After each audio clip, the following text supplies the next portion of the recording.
The very first phone call about my brand new home wasn't congratulations. It was a demand. Double quotes, sir. We'll need you to drop off a spare key to the HOA office before you move in safety protocol. Those were the first words I heard. Even before I'd stepped foot inside the house I had just bought with my late father's inheritance. Not a welcome to the neighborhood, not a smile, not even a handshake. Just a cold, entitled demand. I remember standing in my old kitchen, boxes stacked everywhere, my wife folding towels nearby. I had my phone on speaker. She froze when she heard it too. A key? I repeated. To my house? For what? The woman's voice was clipped. Too professional to be polite, too forceful to be casual. For emergencies, fire, water damage, medical situations, we must have access to all properties. It's mandatory. I could almost hear her smirk through the phone. But here's the thing. My house wasn't even in their HOA. That's the secret twist.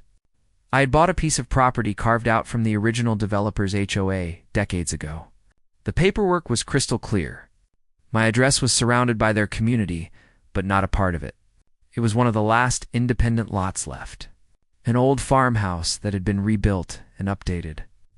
I had chosen it for that very reason. Freedom, independence. No HOA telling me what color to paint my shutters, or how long my grass could be. My father used to say, a man's home is his castle. No one should hold the keys but him. Those words echoed in my ears as I stared at the phone. I don't think you understand, I said slowly, glancing at my wife. I'm not part of your HOA. I own the property outright. There was a pause, then a sharp laugh. Oh, Mr. Martin, that's what everyone thinks at first. But here, we do things one way. And if you want to avoid fines or worse, you'll comply? Fines, worse. I hadn't even moved in yet. That was the moment I realized this wasn't just about keys. It was about control, and they weren't going to get it. The first week we moved in, the intimidation began. Porch lights flickering on at odd hours. Cars slowing down outside at night. Neighbors whispering when we walked the dog. It felt like I had moved into a town where everyone knew the rules except me. One evening, my son, who was helping us unload boxes, held up a folded piece of paper stuck under our new door handle. Dad, what's this? It was a notice. In bold red letters, HOA warning, failure to provide. Key is a violation. Fines begin tomorrow. At the bottom was a signature. HOA President Karen Hollingsworth. Karen, of course now. Let me tell you about Karen. You know the type. Mid-50s, always in pastel cardigans, oversized sunglasses, and a permanent scowl that could cut glass. She wasn't just the HOA president. She was the self-declared queen of the neighborhood.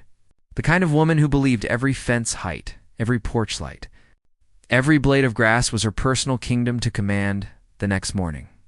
She was on my porch. Mr. Martin, she said, crossing her arms. We haven't received your key. I stood there, coffee mug in hand, still in my moving clothes. That's because you're not getting one, I told her flatly. Her lips pursed so tight they nearly disappeared. That's not how this works. All homeowners comply. Period. I'm not a member of your HOA, I said again. My deed says so. You have no authority over me. Her eyes narrowed, cold and sharp. Oh, you'll find out soon enough, she whispered, before stomping off the porch. And that's when the real war began. Within days, letters piled up. Threats of fines, liens, even legal action. They claimed my mailbox was the wrong style. My shutters weren't HOA approved. My driveway wasn't properly registered. None of it applied to me. None of it was legal. But every letter dripped with intimidation. My wife grew anxious. What if they take us to court? What if they try to block utilities? I tried to stay calm. They can't touch us. They're bluffing. But deep down, I wasn't so sure. Because late at night, I'd see cars circling, people staring from across the street, and once I swear I saw someone standing in our yard, just outside the glow of the porch light, before disappearing into the shadows. They weren't just bluffing. They were watching. The breaking point came one Saturday morning. I was outside. setting up my father's old rocking chair on the porch, a chair that had been in our family for 3 generations. My father used to sit in it every evening, whittling wood, telling me stories about honor and dignity. That chair meant everything to me. I turned away for just a moment to grab a toolbox. When I came back, Karen was standing there, one manicured hand gripping the armrest of my father's chair. "What do you think you're doing?" I barked. She jumped but didn't let go. "This porch furniture isn't approved. We'll have to remove it until it meets community standards." "That chair is not leaving this porch," I said, stepping closer. "It was my father's. He built this house. He raised me to believe in property rights, and you will not touch it." Her eyes flashed with something cruel. "Then prepare for consequences," she hissed, before storming off. That night, the chair was gone. I found it 2 blocks away, dumped on the curb like trash. When I carried it back, rage shook my hands. My wife begged me not to explode. "They'll only use it against us," she whispered. But something in me broke. This wasn't about a chair, or a key, or even fines.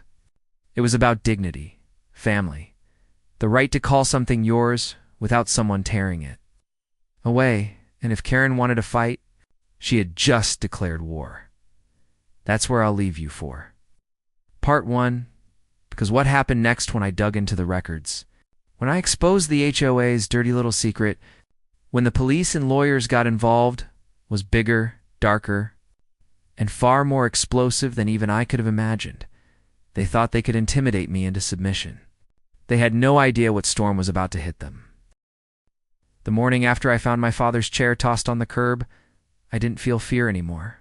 I felt fury. I sat in that rocking chair right on my porch as the sun came up. My hands were still dirty from dragging it home. My knuckles were scraped raw. But I sat there, rocking, refusing to move, because that chair wasn't just wood. It was a line in the sand, and I swore right then that Karen and her board would regret ever touching it by noon. Another letter arrived. Final notice: failure to comply with key submission will result in legal action. This time, there was a deadline. 5 days, or they would pursue remedies. My wife's hands trembled as she handed it to me. What do they mean? Remedies? Can they actually do something? I shook my head, though my stomach churned. They can't. We're not part of them. But their bedding will break before they do. And that's when I made a decision. If they wanted a war, I'd fight it on paper. I dug into every record I could find: old property deeds, county plats, legal filings. And what I uncovered made my jaw drop. See, the original developer decades ago had planned for this entire neighborhood to fall under one giant. What? But one piece of land didn't make it in? My father's land. Why? Because my grandfather, God rest his soul, had fought them in court in the 1970s. He refused to sign. He refused to give control of his farmhouse to a group of strangers. And a judge had sided with him. The paperwork was ironclad. This house wasn't HOA property. It never would be. But here's the kicker: most of the current board didn't even know that Karen did. And she had been hiding it. I couldn't keep that secret to myself. So the next HOA meeting night, I decided to attend. Not as a member, but as a witness. The community center was packed. Fluorescent lights buzzing overhead, the air thick with tension. People whispered when I walked in, eyes darting to Karen, who stood at the front like a queen on her throne. "Well, look who decided to join us," she sneered into the microphone. "Mr. Martin, perhaps here to finally hand over his key?" I could feel my heart pounding. But I wasn't here to cower. I walked right up to the front, held up a thick manila envelope, and spoke loud enough for the whole room to hear. "No, I'm here to hand over proof." The room went silent. You could have heard a pin drop. This house, my house, isn't part of your HOA. It never has been. My grandfather fought this battle 50 years ago, and he won. I pulled out copies of the court judgment, the county plat map, and the recorded deed. I laid them on the table. Gasps rippled through the room. A man in the back muttered, "I never knew that." Another woman leaned toward her neighbor, whispering, "Karen told us everyone was required." Karen's face turned crimson.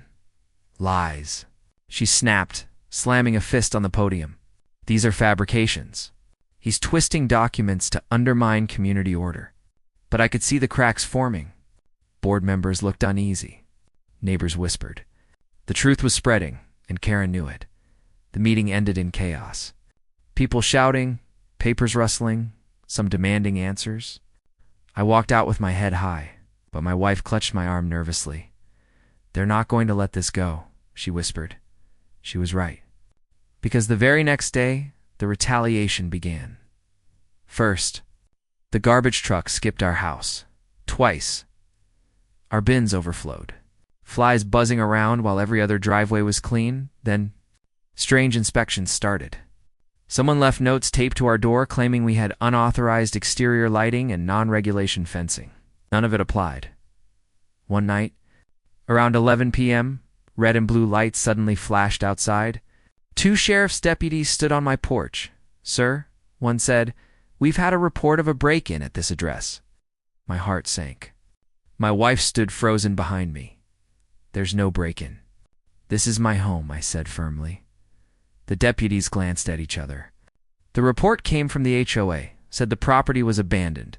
Said someone might be squatting here. Abandoned, squatting. My blood boiled. This is my deed. This is my family's home. And I suggest you tell your source to stop wasting your time.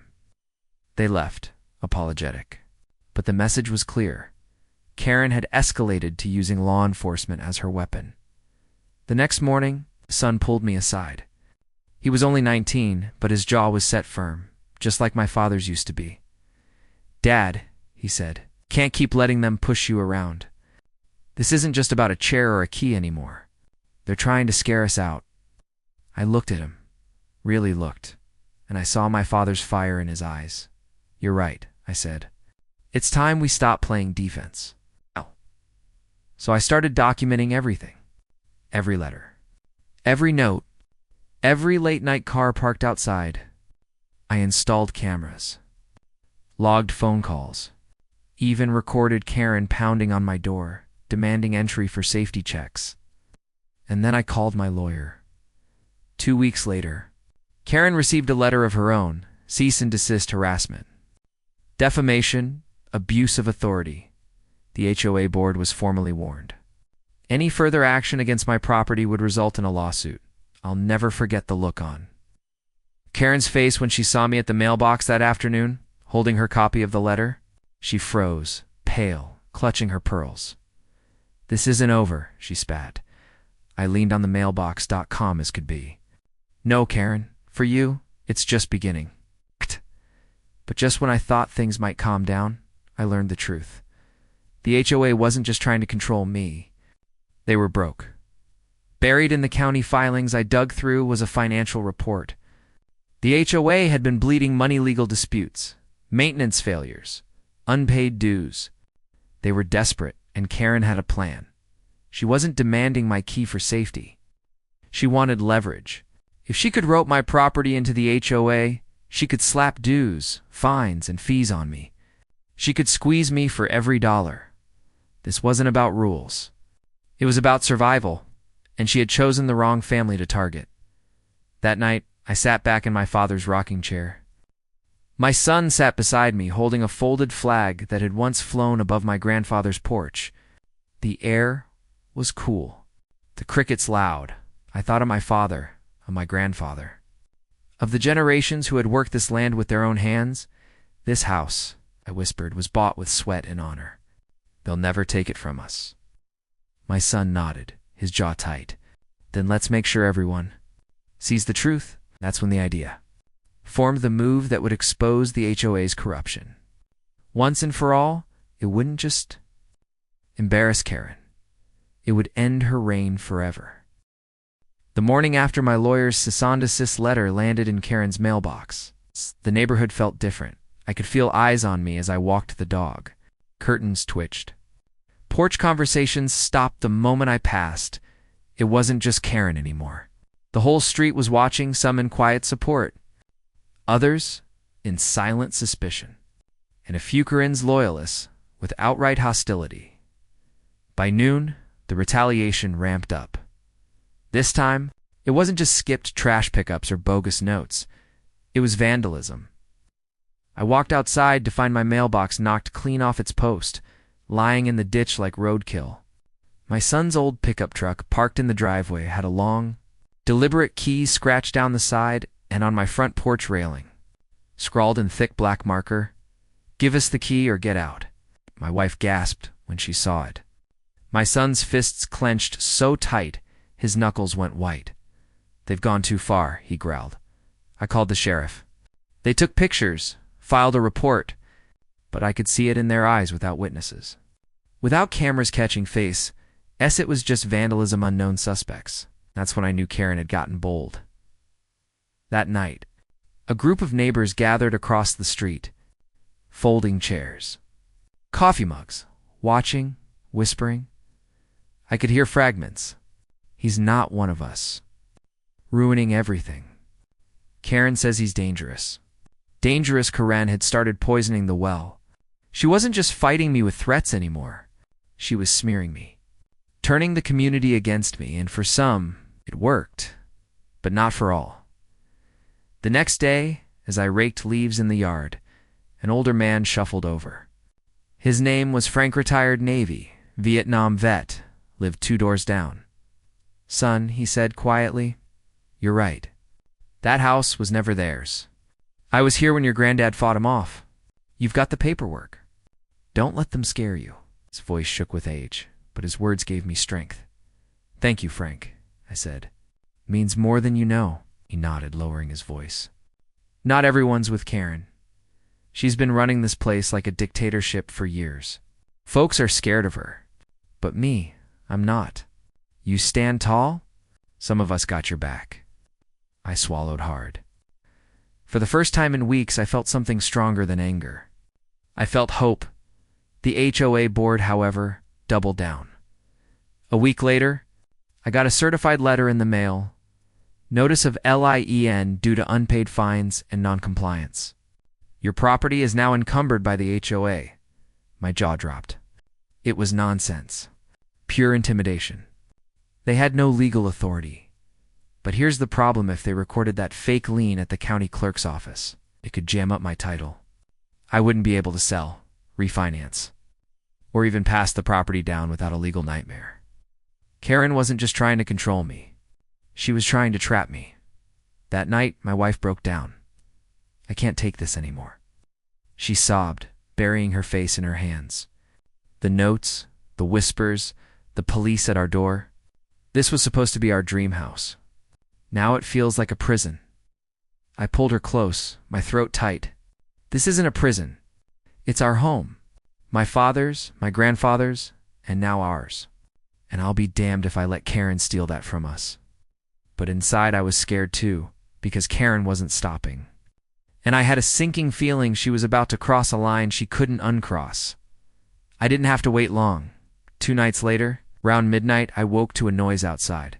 A faint rattling, like metal on metal. I slipped out of bed, heart pounding, peered through the blinds, and there she was, Karen. On my porch, in one hand a flashlight, in the other ring of keys, glinting under the light. She was trying them. One by one, on my front door. My wife gasped when she saw. My son burst from his room, fists clenched. "Call the sheriff!" I barked, storming to the door. I flung it open so hard, Karen nearly stumbled back. Her eyes went wide, like a thief caught in the act. "What do you think you're doing?" I thundered. She recovered quickly, chin high, eyes flashing with arrogance. "Emergency inspection. As HOA president, I have the right. You have no rights here." I roared. "This is trespassing. You've just committed a crime." Behind me, my son held up his phone, recording. The red recording light glowed like a beacon. Karen froze. Her lips trembled. She hissed through clenched teeth, "You'll regret this." Then she stormed off into the night. But she'd made a fatal mistake. I had her on video the next morning. I went straight to the sheriff's office with the footage. When the deputies saw Karen jiggling keys at my lock, their faces went grim. "Yep, that's attempted unlawful entry. We'll file charges." By afternoon, word spread through the neighborhood like wildfire. Karen, the untouchable queen of the HOA, was now under investigation. Neighbors whispered. Some avoided me. Others, like Frank, nodded in quiet approval. The tide was turning. But Karen wasn't done that night. As we sat on the porch, my wife clutching my hand, headlights suddenly swept across our yard. A caravan of SUVs pulled up, 4 of them. Doors slammed. And out marched Karen with half the board behind her, clipboards in hand. She stood at the end of my driveway, her voice booming through a bullhorn. This property is in violation of community standards. Until the owner complies, the HOA will take corrective measures. My neighbors came pouring out of their houses, drawn by the commotion. Some cheered Karen on. Others stood silently, arms crossed, watching, and there I was on my porch, with my father's chair beneath me, my family behind me, and a crowd of 50 people staring. Karen pointed at me like an executioner. Hand over the key, Mr. Martin, or this neighborhood will make your life a living hell. The bullhorn squealed. The crowd murmured, and I stood up slowly, rocking chair creaking beneath me. I didn't shout. I didn't flinch. I just held up my phone, the same one that had recorded her trying to break into my house. You want my key? I said, my voice steady, carrying over the crowd. You'll have to ask the sheriff. Because next time you set foot on my property, it won't just be trespassing, it'll be jail time. Gasp. Erupted. Frank clapped once, loudly. A few others followed. The crowd split, half glaring, half nodding in approval. And Karen. She went pale. Her hands shook as she lowered the bullhorn. She knew she was losing control, but she wasn't going down without a fight. Later that night, as I sat in the rocking chair, the autumn wind rustling the trees, I thought of my father, of his voice, steady and strong. A man's home is his castle. Karen had crossed the line. She'd turned neighbor against neighbor. She'd trespassed, lied, smeared my name, and now, with the law on my side and proof in my hand, it was time to end this. Not just for me, but for every neighbor she had bullied for years. The final showdown was coming, and Karen wasn't ready for what I was about to unleash. The day of the hearing, the courthouse parking lot was full. I pulled in with my wife beside me, my son in the back.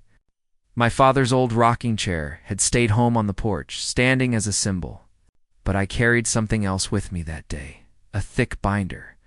Inside it was every letter, every threat, every bogus fine, every photo of vandalism. And most importantly, the video of Karen trying to force my lock with her ring of keys.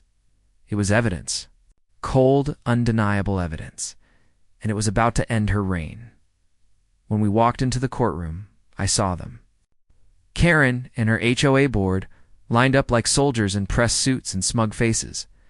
Karen wore a pearl necklace, her lips painted in sharp red, eyes scanning me with pure venom. Behind us, the gallery filled with neighbors. Some came to watch me burn. Others to finally see Karen face justice. The judge entered. The bailiff called the room to order, and the case began. Karen's lawyer went first, launching into a polished speech about community safety, standards of order, and the obligation of all homeowners to comply. He spoke of me like I was a rogue outlaw, endangering the neighborhood by refusing to follow the unified rules. When he sat down, Karen smirked at me. Then it was my turn. I stood, hands steady, voice clear. Your Honor, I am not a member of the HOA. My property has never been part of their covenant, and I have proof. The judge flipped through them, brow furrowed, nodding. Then I played the video. On the screen, Karen appeared, flashlight in one hand, keys in the other, jiggling my front door in the dead of night. My son's voice could be heard in the background. Got it, Dad. I'm recording. The courtroom gasped. The judge's gavel banged. Mrs. Hollingsworth, the judge said sharply, care to explain why you attempted to unlawfully enter this man's home? Karen stammered. Emergency inspection. It was for safety. The judge's eyes narrowed. Safety at midnight? With a ring of keys that don't belong to you? Karen's face drained of color. Her board members. was never under HOA jurisdiction. Every fine, every threat, every lien was null and void. As for Karen, the judge ordered a criminal referral for trespassing and attempted unlawful entry. And then came the final blow-in. Injunction barring the HOA from contacting me or stepping foot on my property again. The gavel came down like thunder.